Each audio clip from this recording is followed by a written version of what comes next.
HSC 26 ব্যাচের পোলাপান তোমাদের সামনে কিন্তু আর মাত্র 3 মাসের মতো সময় আছে। যদিও গতকাল যে নিউজটা পাবলিশ হয়েছে অর্থাৎ তোমাদের পরীক্ষা জুনে হবে, যদি সেটা সত্যি হয় সেই ক্ষেত্রে 3 মাসের চেয়ে কিছুটা কম সময় আছে হাতে। যেটাই হোক আমরা ধরে নিতে পারি 3 মাস। তো এই আজকের যে ভিডিওটা এইটা বেসিক্যালি যাদের অবস্থা এখনো খুব খারাপ, অর্থাৎ যাদের হচ্ছে তোমার অনেক সিলেবাস বাকি আছে, প্লাস হচ্ছে যাদের হয়তো সিলেবাস শেষ হয়েছে বাট তোমরা তেমন কিছু পারো না, তাদের জন্যই বেসিক্যালি এই ভিডিওটা আমি বানাইতেছি। তো তোমাদের মধ্যে যে কোশ্চেনটা এখন সবচেয়ে বেশি জনপ্রিয় সেটা হচ্ছে ভাই হাতে আর 3 মাস আছে, এখন আমি কাম ব্যাক করতে চাইতেছি। আগে অনেক সময় নষ্ট করছি, হেলায় ফেলায় সময় কাটাই দিছি, বাট ভাই এখন ভয় ধরে গেছে, মানে অনেক প্যানিক লাগতেছে।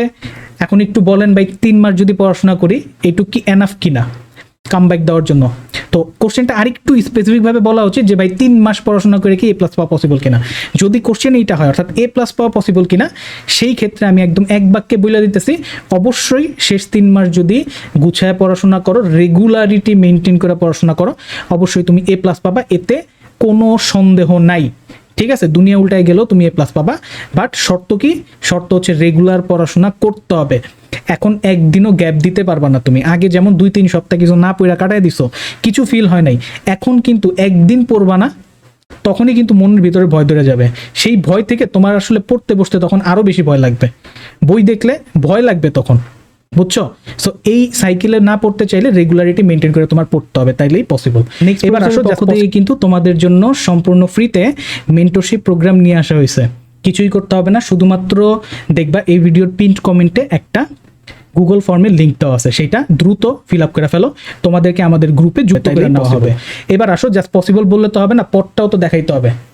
চলো পথ নিয়ে এবার একটু আলাপ আলোচনা করি। দেখো তোমার টার্গেট কি? তুমি আগে পড়াশোনা করো নাই তেমন, তোমার টার্গেট হচ্ছে নেক্সট 3 মাস পড়া ফাটায় পড়ে A+ পাওয়া। সো সেইটা তখনই সম্ভব হবে যদি তুমি সেলফ স্টাডিতে সময় দাও, অর্থাৎ নিজের পড়ার পেছনে যদি তুমি সময় দাও। আমি তোমার একদম ডিরেক্ট বলে দিতেছি, অ্যাটলিস্ট 10 আওয়ার্স 10 ঘন্টা তোমার নিজের পড়াশোনার জন্য সময় রাখতে হবে।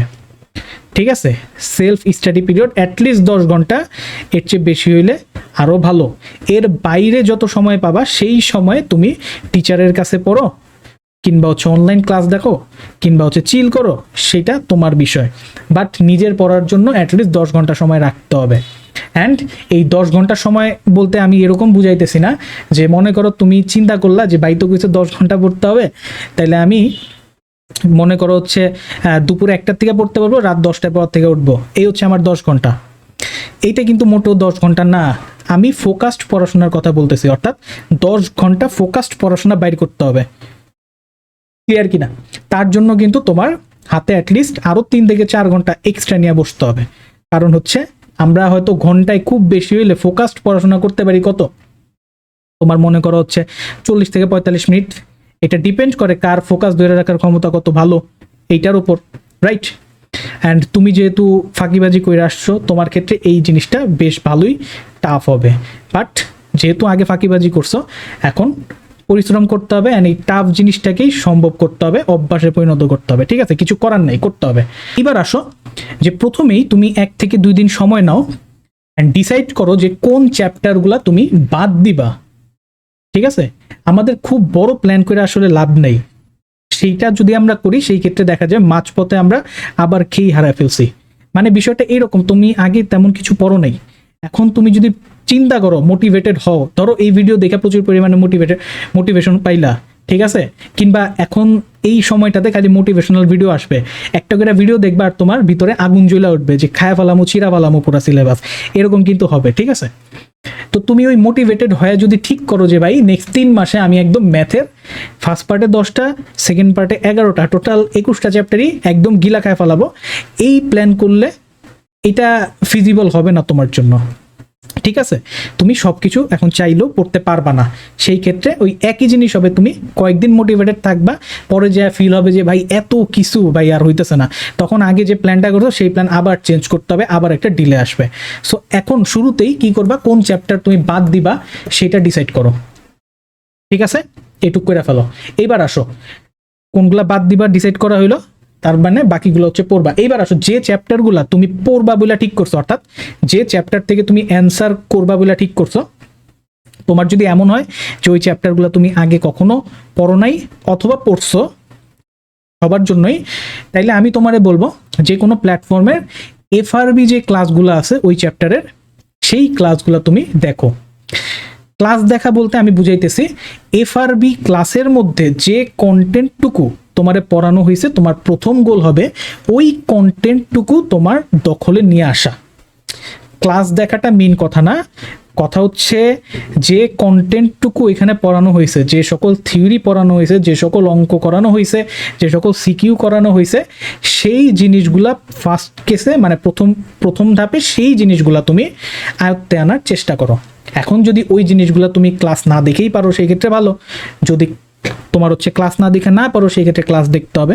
সো আমি এখানে স্ট্যান্ডার্ড সেট করলাম কি এফআরবির যে কন্টেন্টটুক অতটুক আগে আয়ত্তে আনো ওই চ্যাপ্টারের, ঠিক আছে? এরপর যদি সময় পাও সেই ক্ষেত্রে তুমি কি করবা, ওই ক্লাসে যা করায় নাই তার বাইরে যে বোর্ড কোশ্চেনগুলো আসছে, বোর্ড সিকিউ, বোর্ড এমসিকিউ তো অবশ্যই করতে হবে। মানে বোর্ড সিকিউর ক্ষেত্রে যদি বলি বোর্ড সিকিউ তুমি করার চেষ্টা করবা, বাট প্রথমে তুমি এই ক্লাসের কন্টেন্টটুক নিজের ভিতরে গাঁথার চেষ্টা করবা, দেন সময় থাকলে বাকিটা। আশা করি কথাটা বুঝাইতে পারছি, ঠিক আছে? এই জায়গাতে তুমি ওয়ান শট ধরো না, মনে রাখবা ওয়ান শটে কিন্তু তোমার এ প্লাস আসবে না, ঠিক আছে? ওয়ান শটে যতটুক কন্টেন্ট দেখানো হবে ওইটা দিয়ে তুমি পাস করতে পারবা বড় জোর, ঠিক আছে? ওইটা 100তে হয়তো 50-60 তুলা ফেলাইতে পারবা, বাট ওইটা দিয়ে তুমি এ প্লাসের আশা করাটা মানে ঠিক হবে না, ঠিক আছে? এফআরবি দেখে ওগুলো শেষ করো যেগুলো তুমি অ্যান্সার করবে বলে ঠিক করছো। এইবার আসো ওয়ান শট, এটাও কাজে লাগাইতে হবে। এবার দেখো যে চ্যাপ্টারগুলো তুমি বাদ দিবা বলে ঠিক করছো প্রথমে, এবার এখানে একটু বলে রাখি যে নেক্সট 1.5 মাসের মধ্যে তুমি এই পার্টটু কমপ্লিট করার চেষ্টা করবা, একদম স্পেসিফিক টাইমের মধ্যে। নেক্সট 1.5 মাস, ঠিক আছে? 1.5 মাস যদি সিস্টেম লস যায় মনে করো আরো 1 সপ্তাহ বেশি লাগতে পারে, বাট এর বেশি যেন না যায়, এর মধ্যেই এই কন্টেন্টগুলো এখানে আনার চেষ্টা করবা। দেন তোমার হাতে আরো 1.5 মাসের মতো সময় পড়ে থাকে। ওই সময়টাতে কি হবে, ওই সময়টাতে প্রথমত এই জিনিসগুলো তুমি রিভাইজ করতে থাকবা, রাইট? দেন হচ্ছে তুমি যে চ্যাপ্টারগুলো বাদ দিবা বলে ঠিক করছো, ওই চ্যাপ্টারগুলা জন্য তুমি কি করবা, ওয়ান শটের কন্টেন্টগুলো আয়ত্তে আনবা। ওয়ান শটে যতটুক পড়াইছে ওইটুক কন্টেন্ট তুমি দখলে রাখো। এইটা কেন? এটা হচ্ছে ট্যাগ দেওয়ার লিগা, বুঝছো? এটা হচ্ছে ট্যাগ দেওয়ার জন্য। কারণ হচ্ছে যে চ্যাপ্টার মনে করো এই জায়গাতে তো তুমি চিন্তা করছো অ্যান্সার করবা, বাট দেখা গেল এই জায়গা থেকে কঠিন কোশ্চেন দিয়ে দিল, ঠিক আছে? এই জায়গা থেকে নতুন টাইপের কোশ্চেন দিয়ে দিল, তখন তো তুমি এই জায়গাতে লক খায় যাবা, তাই না? এই জায়গাতে লক খায় যাবা।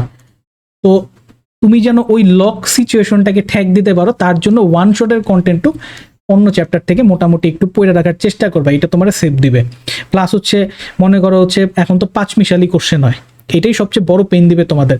মনে করো হচ্ছে ক মার্ক দিল 2 নাম্বার চ্যাপ্টার থেকে, খ মার্ক দিল 10 নাম্বার চ্যাপ্টার থেকে, গ ঘ করলে হচ্ছে তোমার মনে করো 3 নাম্বার চ্যাপ্টার থেকে। সো বাট তুমি কি করছো, জাস্ট হয়তো কি বলে 3 নাম্বার চ্যাপ্টার পড়ছো, 2-10 বাদ দিছো, এইখানে তুমি সবচেয়ে বেশি প্রবলেমে পড়বা। তো তোমার সব কিছু ডিটেলসে পড়তে হবে না, যেগুলো তুমি পড়বা সেগুলো এফআরবি দেখো, একটু ডিটেলসে পড়ার চেষ্টা করো, আর এই জায়গার থেকে তুমি ওয়ান শটের কন্টেন্টগুলো একটু দেখে যাওয়ার চেষ্টা করো, জাস্ট ট্যাগ দেওয়ার জন্য। কথা আশা করি বুঝাইতে পারছি।